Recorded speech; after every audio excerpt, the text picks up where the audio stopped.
Hey, on this episode of Basement Backgammon, we are going through my entire collection here in Basement Backgammon, and that means that no matter how lowly the backgammon board, I'm going to be doing a video about it. This particular board is one that you can get in any mall in America.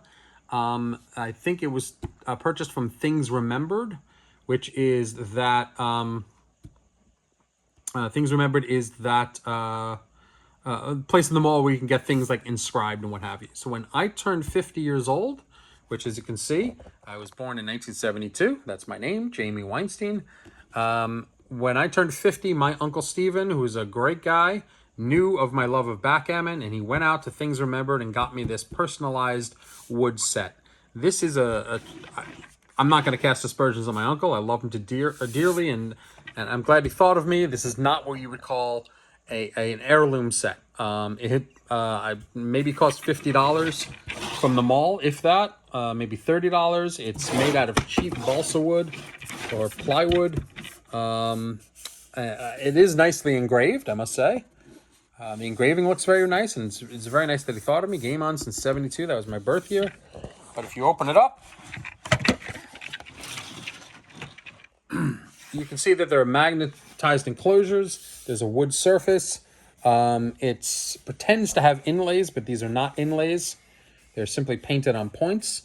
And tiny little wooden chips, about 1 inch or so. 1 inch? Maybe 1 inch, maybe 3/4 of an inch. But small wood chips. Little rounded dice, but not precision.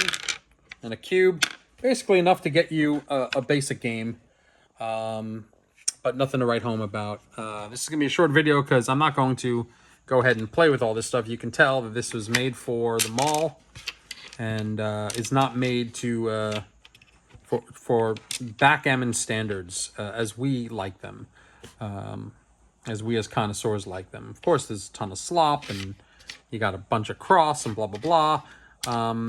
The important thing is that I don't like to, even though I will not play a game on these sort of boards, because I have tons of other boards that I prefer to play on. I like the experience. I don't want to cast aspersions too much on these low-level boards because they are the entry point for children. Children can play with these boards. They can figure the game out. They can work out positions. And actually, these small boards are actually pretty good for doing something like if you're going to read in bed, take them to bed and work out positions while you're in bed, because they're just small. If we work out positions while you're commuting on a train or something like that, while you're reading along with a backgammon strategy book or a puzzle book. So these boards have their place. They're not what I would call collector's items, but they do have their place for introducing the new generation into the game.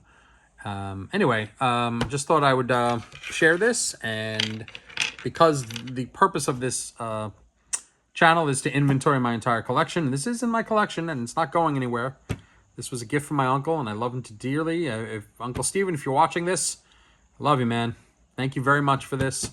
It really was a very special gift, and I will treasure it, even if I won't play it in a tournament. Love you guys, and like and subscribe for more content. There'll be more soon. Thanks.